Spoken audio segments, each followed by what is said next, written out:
there. Welcome to CoreTV News at 4. I am Gift or Gete. President Muhammadu Buhari has thrown a challenge to Nigerian youths, both home and abroad, in commemoration of this year's International Youth Day.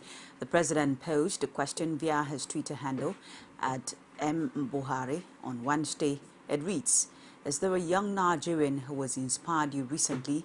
while imploring respondents to use the hashtag IYDNG2015 with your entries. Meanwhile, the hashtag IYDNG2015 started trending Wednesday afternoon as responses from Nigerian youths flooded various social media platforms.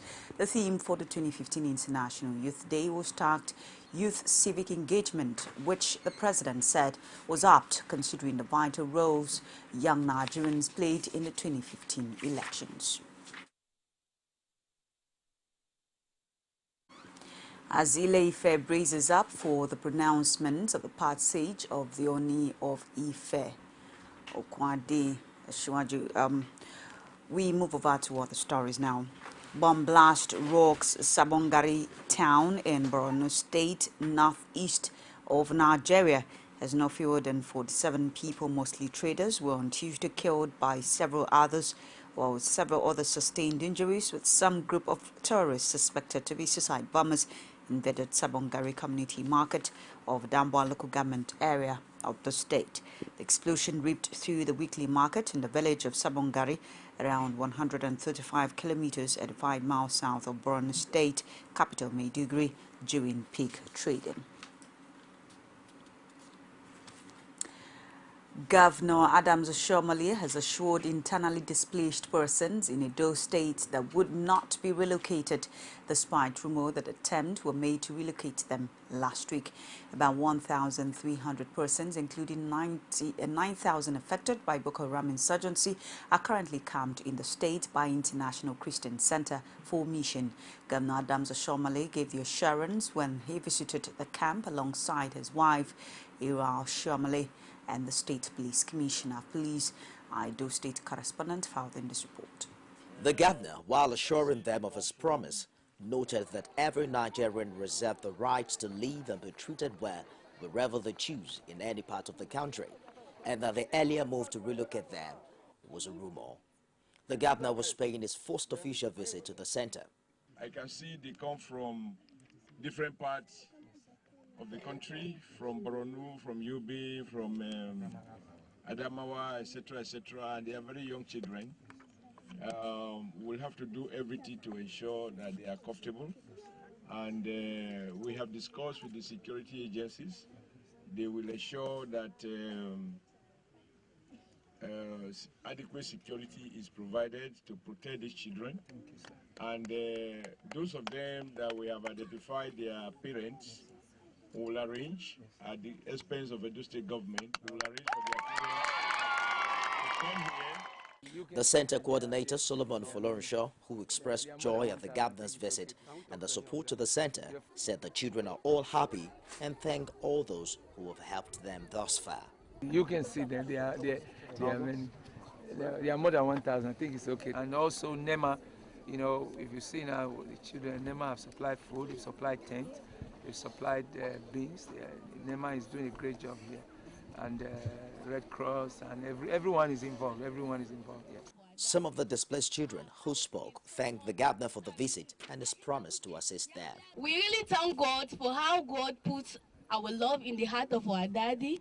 How he's so humble to come and visit us. We really thank God, and there's nothing we can give him. Only God Almighty will meet him at his point of his need in Jesus' name. And all what he's promised, we will pray that God will provide all what he's need, and he will fulfill his promise in Jesus' name. We really thank him. We thank you, sir. Thank you, Daddy. God bless you. The governor, after meeting with the displaced, where NEMA, churches, organizations, and other spirited individuals have preferred assistance, took time to inspect the camp to underscore the challenge and the needs of the people.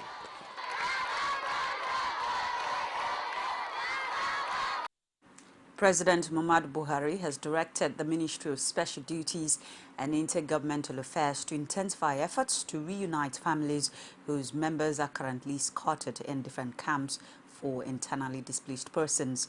President Buhari, who expressed particular concern about the well-being of children in the camp, said that appropriate mechanisms would be put in place to ensure the proper upbringing of the children so they would not grow up to become another national problem.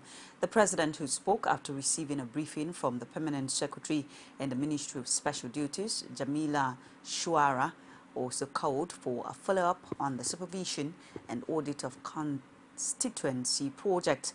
Officials of the Ministry of the Federal Capital Territory, MFCT, also briefed President Buhari and Vice President Yemi Osinbajo at the presidential villa today. At the end of the briefing, Vice President Osinbajo urged the MFCT to explore alternative sources to boost its revenue base and reduce its dependence on the currently lean resources of the federal government for the development and maintenance of infrastructure in Abuja. Senate President Bukola Saraki has placed the burden of rehabilitation and reconstruction of areas devastated by insurgents in the northeast on the international community. He made this known to the visiting ambassador of South Korea, Noyok Dok, and the India High Commissioner to Nigeria, A.R. Ganashyam, who visited him separately in Abuja. He was quoted in a statement issued by his media aides as lamenting that many parts of the northeast now lack functional hospitals, schools, and other social amenities, and specifically called on the two envoys and their countries to assist the federal government in its rehabilitation efforts whenever the insurgency is out down. The Senate President also told visitors that the Senate under his leadership is currently reviewing extant laws and also initiating new ones to make Nigeria an attractive investment destination. Earlier, the South Korean ambassador noted that the Senate President had already proved himself as governor of Kwara State.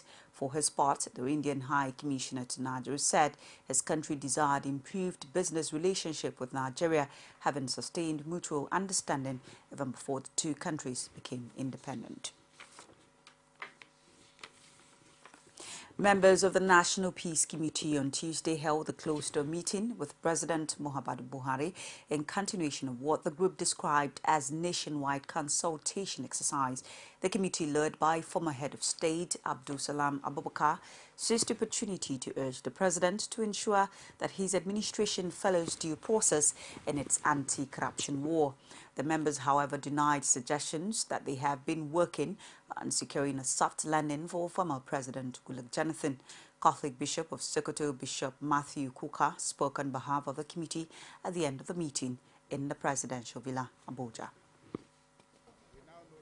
Were very successful, and we've come here just to have further conversations with the president to get a bit of updates about the relevance of the peace committee itself and how we can help to nurture what God has given to us. It's hitting up the polity. I think even in our conversation with President Jonathan, in our conversation with the members of the parties, I don't think any Nigerian is against, is in favor of corruption or is against the president's commitment to ensuring that we turn a new page. I think what we're concerned about genuinely is process. This is a democracy. It's no longer a military regime, and that under our existing laws, everybody is innocent until he's proven guilty. So again, our commitment, as I said, is not to intimidate or to frighten anybody. The president, the former president's commitment and what he did still remains spectacular. I think that President Buhari himself and everybody else appreciates that. So our effort really is to make sure that the right thing is done. The presidency has meanwhile said the trial of persons found to have stolen public funds would begin in a matter of weeks. Special advisor on media and publicity to President Femi Adesina quoted his principal as saying so while granting audience to members of the National Peace Committee, led by General Abdul Salam Abubakar in the presidential villa, Abuja. He said in a statement that President Muhammadu Buhari told the committee members that Nigerians would soon know who shortchanged them when they are taken before the law courts. Adesina quoted the president as telling his guest that the federal government would not only ask for the return of stolen funds stashed in foreign banks, but would also ensure the trial of those who stole the funds. He added that the Buhari administration was diligently getting facts and figures on the stolen funds before proceeding with the trial of identified culprits. Buhari was said to have recalled that as petroleum minister under the then head of state, Olusegun Obasanjo, in the 1970s, he could not travel abroad until a memo is approved by the Federal Executive Council. He added that everybody now does what he wants without a recourse to constituted authorities.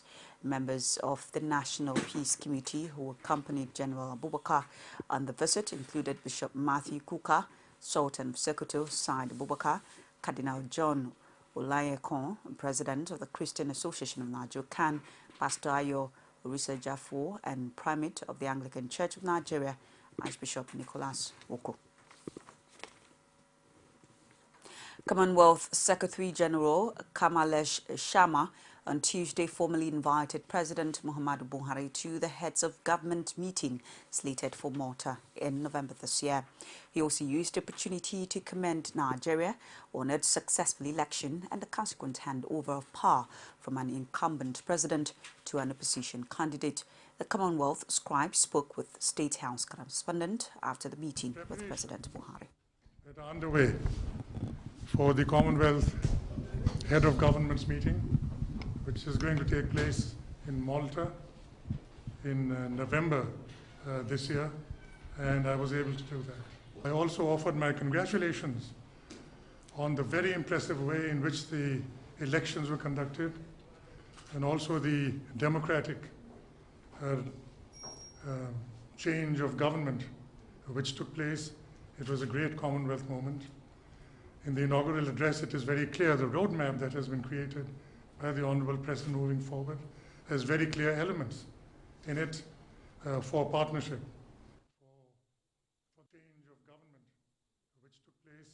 It was a great Commonwealth moment. In the inaugural address, it is very clear the roadmap that has been created by the Honourable President moving forward has very clear elements in it for partnership, for those agencies outside who feel that the values which are expressed in that statement are those that are compatible in partnership with them. Traditional chiefs in Ile-Ife, Osun State have announced the death of Oni of Ife, Oba Okwade Shijuade Olubuse II. The announcement was made Wednesday afternoon at the Osun State Government House, Osogbo. The chiefs also disclosed that the monarch will be buried on Friday, the 14th of August, 2015. The announcement has laid to rest controversies surrounding the demise of the Oni of Ife, even as ongoing traditional rites have compelled residents of Ile-Ife to stay indoor for most parts of Wednesday. We'll bring you more in our subsequent news bulletin. The Senate wants the central bank and other commercial banks to carry out awareness campaigns on the importance of the biometric verification number in rural areas. Senators took this position after deliberations on a motion by Deputy Minority Whip Senator Biodun Olujimi on the dangers posed to rural dwellers by the exercise. They expressed concern that people at the grassroots have not been carried along in a campaign they say had been focused on the elites and people living in urban centers.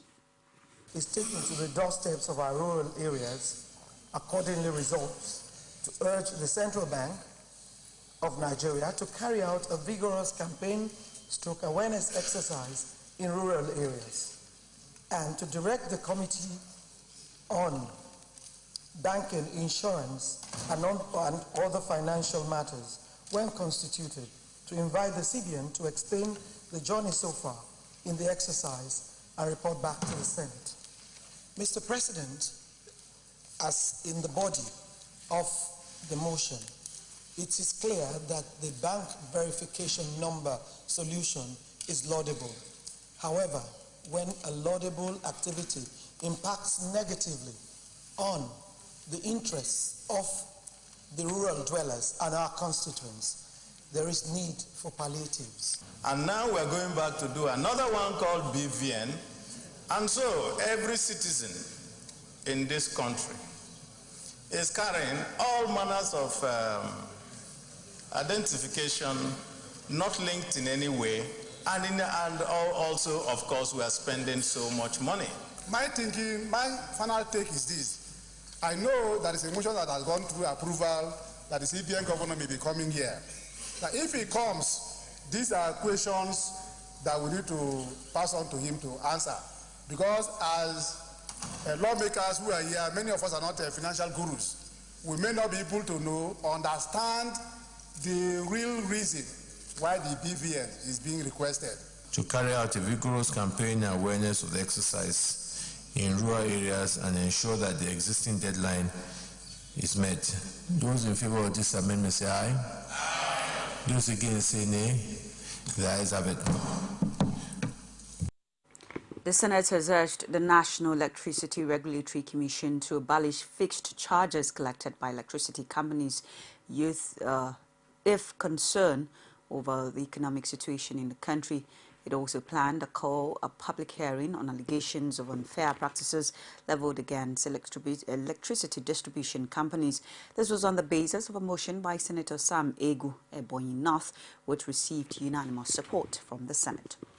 The Senate aware also that the distribution companies, since the takeoff of the operation, has been ripping off consumers through fixed charges and bulk metering across the country. The Senate notes further that the same areas in the country are still billed through the estimated billing system, which doesn't make provision for payment of only electricity that is consumed, even though bills are dished out without commensurate services being offered by the distribution companies. Labour Congress keep asking for increase in wages. If people earn 5,000 naira a month, 18,000 naira a month, on one hand, 18,000 naira a month minimum wage. On the other hand, the federal government gives these people powers to raise electricity bill by 100%.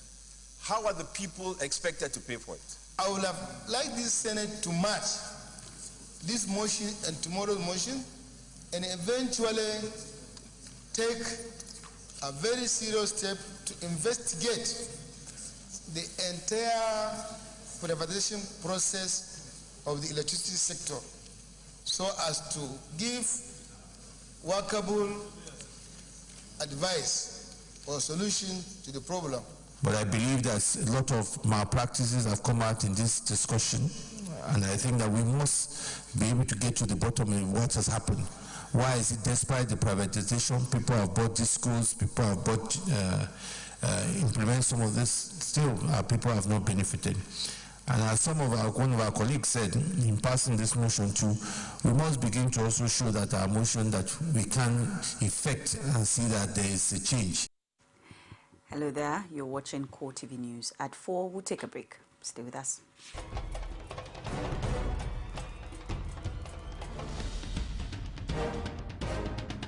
This is what the people are saying. You don't run a big economy with generator. They need to do more in terms of energy and power. Many things to do for this Nigeria about lights, water, and new TT. For Nigerians that are not gullible, we know that good laws have done nothing good for this country. Buhari won the election convincingly.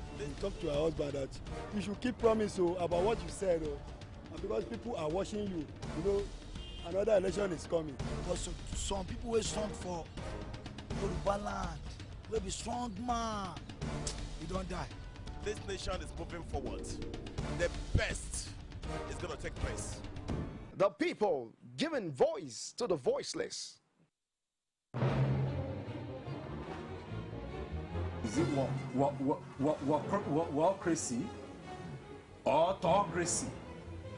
Or what type of crazy is that? Except crazy. News making the headlines. Black Maria is to carry criminals, trading looters that are in government today. Sometimes it gets confrontational. Slap you in the face. They don't put words into my mouth. Whatever it is that will bring our military to disrepute, I said to hell. On Core Digest, I want to know why I should be believing them. Every weekday, we bring all of these together and take them to the court of public opinion. Everybody has the right in Nigeria. Where you are the judge. Welcome back. Now for more information on CoreTV News, you can reach us on our social media platforms, Facebook, facebook.com/CoreTV News. on Twitter at CoreTV News NG. And YouTube at youtube.com/CoreTV, Live Space News. The House of Representatives on Tuesday directed the Police Service Commission to look into the possibility of recruiting more police personnel, as well as review the welfare of its men and officers. The resolution came after a motion raised by Uzoma Nkem Abonta, representing Okwa East-West constituency, on the need to retrain and re-equip the police to maintain law and order in the country.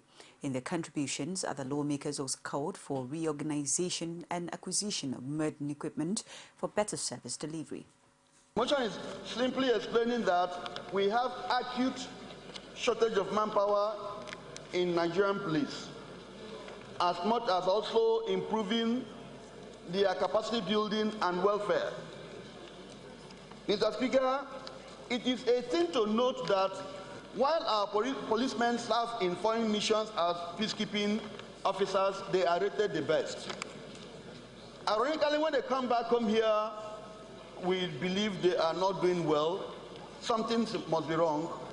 I attribute that to the welfare they get while they are doing peacekeeping mission differs from what they get when they come home. Mr. Speaker, nobody will want to bring out the best except he's adequately motivated. Everything that has to do with our lives, security of our lives and property, we turn to the police, and these are the same people that we have the least regard for when it comes to them benefiting for all the services they render. The welfare of the police should be paramount to us as a country.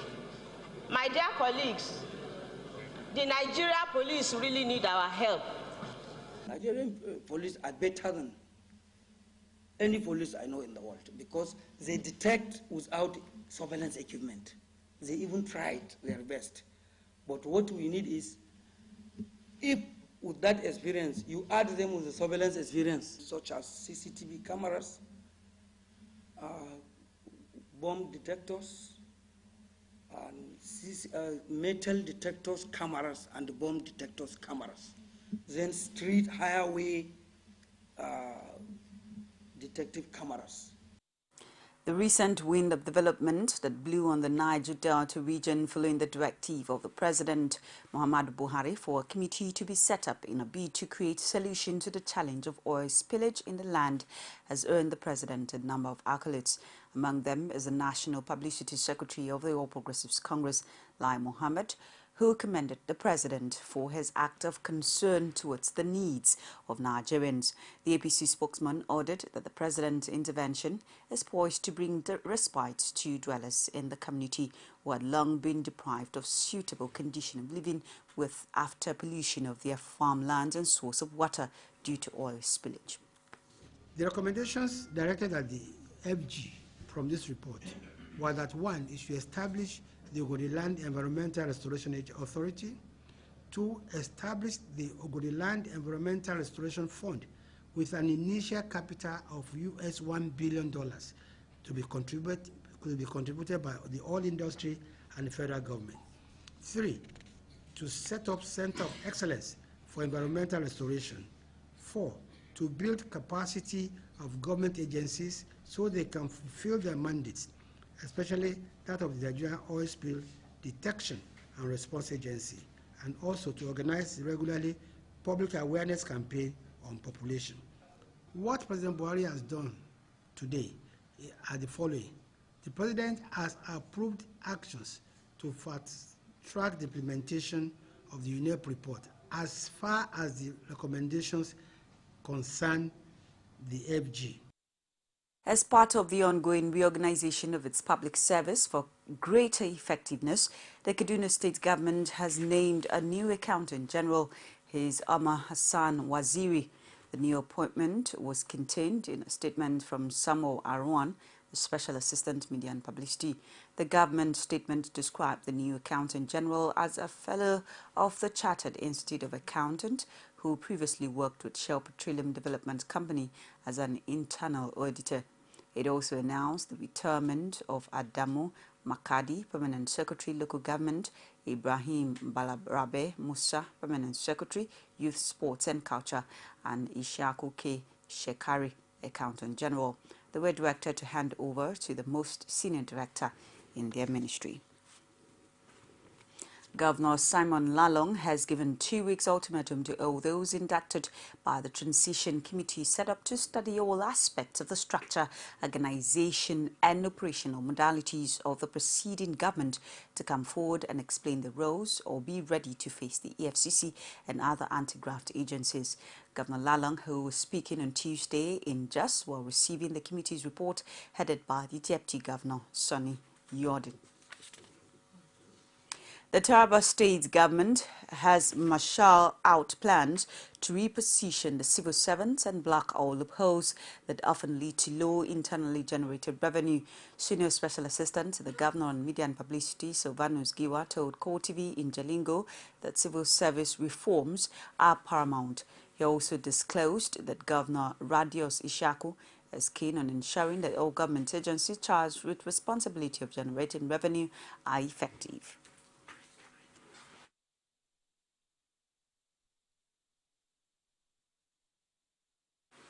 Operatives of the National Drug Law Enforcement Agency, NDLEA, has recently arrested 72 suspected drug traffickers and money launderers in connection to the seized narcotic drugs weighing 455.215 kg between January and June 2015, estimated at street value of 2.8 billion naira.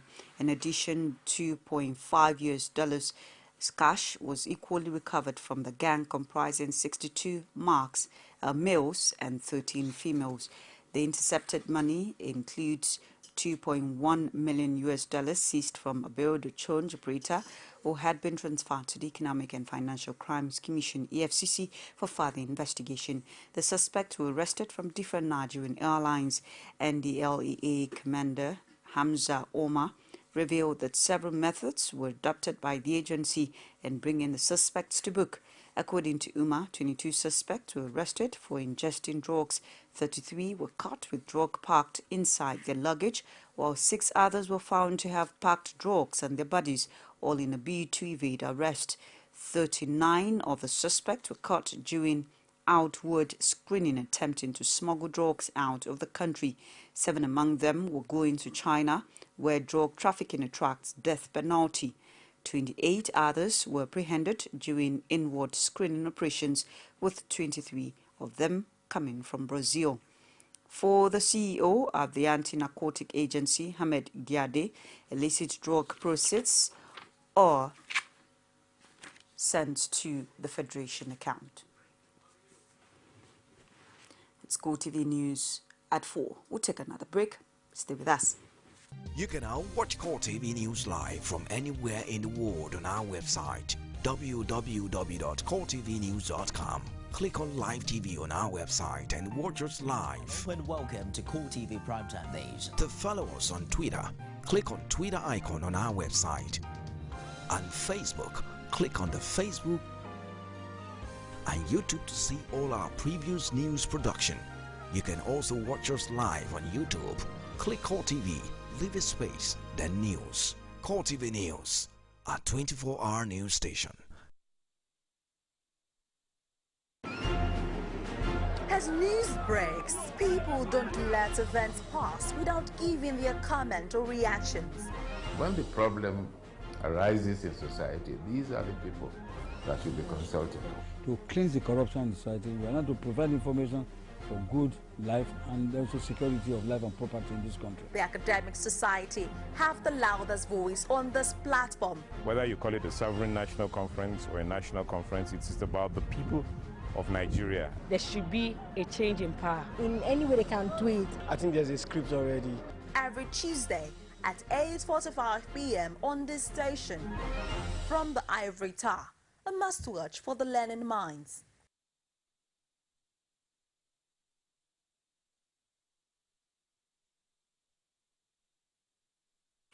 Welcome back. Now, the National Emergency Management Agency, NEMA, says an helicopter has crashed into a lagoon in Oronshiki area in Lagos. That's news just reaching us. We'll bring you details in our subsequent bulletins. And now to business.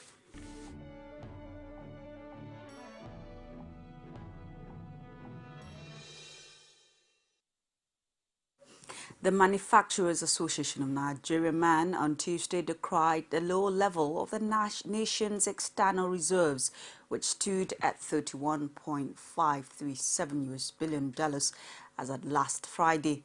The president of MAN, Dr. Frank Udemba, said external reserves stood at $29.01 billion at the end of the second quarter of 2015, as against $29.62 billion of the first quarter of the current year, representing 0.61 and 2.1% decline over the period. The MAN boss, who spoke during a special briefing with journalists on the state of the Nigerian economy, stressed that when compared with $34.246 of the fourth quarter of 2014, the external reserves declined by $5.24 billion, representing a 15.3% drop over the period.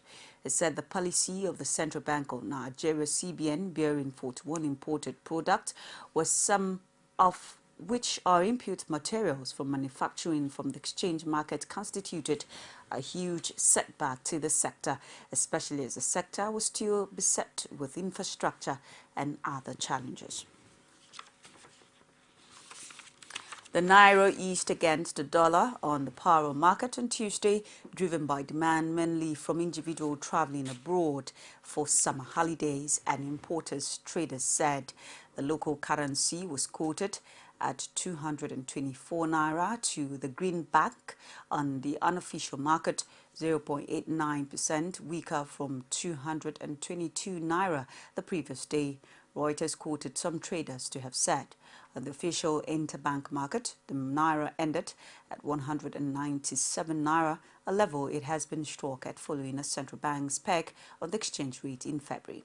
We've seen a surge in dollar demand since Friday. Harrison Owo, a Nigerian Bureau de Change agent, said, adding that the central bank may sell dollars this week. Owo said the bank sold around $160 million to BDCS last week to increase dollar supply. BDCS are allowed to sell up to $4,000 as personal traveling allowances and $5,000 as business traveling allowance. However, individuals sometimes buy above the stipulated dollar limit from the undocumented paro market. The naira firmed to 216 naira on the paro market last week after commercial lenders stopped accepting hard currency cash deposits on central bank orders. And now outside Nigeria, China's central bank has again cut the guiding rate for the national currency, the yuan, a day after Tuesday's record 1.9 devaluation. The move sent fresh shockwaves through Asian markets, but the bank has sought to calm fears, saying it was not the start of a sustained depreciation. The yuan fell another one on Wednesday, marking the biggest two-day lowering of its rate against the dollar in more than 2 decades. The new rate is meant to boost exports. Figures released at the weekend showed Chinese exports fell more than 81.8 in July, adding to concerns the world's second largest economy is heading for a slowdown. There were further signs of weakness on Wednesday when figures showed industrial production in July rose 6 from the previous year. The rise was smaller than expected and was also below the 6.8 increase seen in June. Hillary Clinton has agreed to hand over the FBI the private email server that she used as Secretary of State. Her use of private email has generated a barrage of criticism as Mrs. Clinton runs for president. Critics say that her setup was unsecure, contrary to government policy, and designed to shield her communications from oversight. The FBI is investigating whether classified information was improperly sent via the server and stored there. Clinton initially handed over thousands of pages of emails to the State Department, but not the server. Her lawyer will also hand over the FBI memory sticks, which contain the copies of the emails. Her use of private emails has been a major issue in the presidential race. Polls show an increasing number of voters view her as an untrustworthy due in part to the questions surrounding her email use. And now to sports.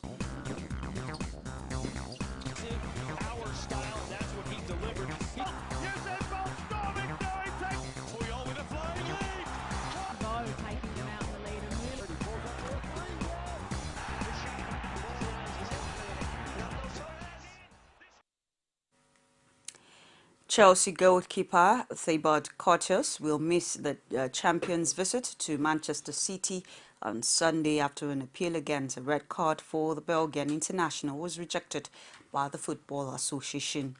Courtois was sent off for denying a goal-scoring opportunity in the 52nd minute of Chelsea's 2-2 draw against Swansea City at Stamford Bridge on Saturday. An independent regulatory commission rejected Chelsea's appeal against the red card and upheld a one-match suspension.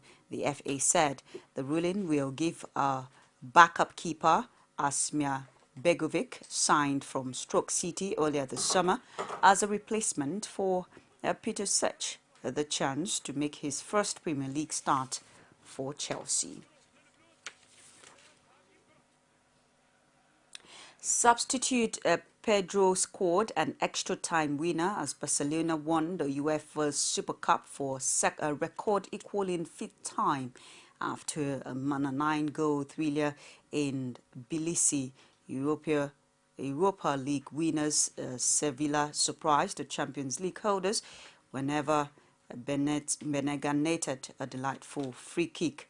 Lionel Messi scored 2 sub-line free kicks to put Barca 2-1 ahead before Rafinha and Lois made its 4-1.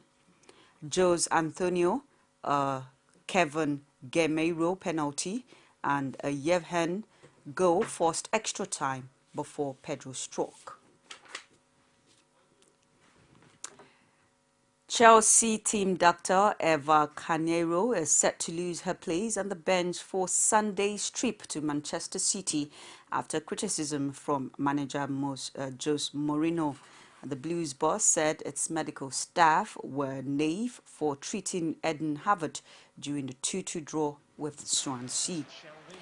Carneiro will continue to be Chelsea's first-team doctor, but her role at the club will be significantly changed, according to the Daily Telegraph. She will no longer attend matches or training sessions. Carneiro will, however, continue to work with first-team players at Chelsea's Cobham training ground. Having had goalkeeper Thibaut Courtois sent off 52 minutes, the Blues were later down to 9 men for a period of Saturday's game after staff ran on the treat Hazard when he was tripped. If a player receives treatment on the pitch, he must leave the field. I was unhappy with my medical staff. They were impulsive and naive, said Mourinho. And that's news for this hour. Thank you so much for watching. Please join us again. I am Gift.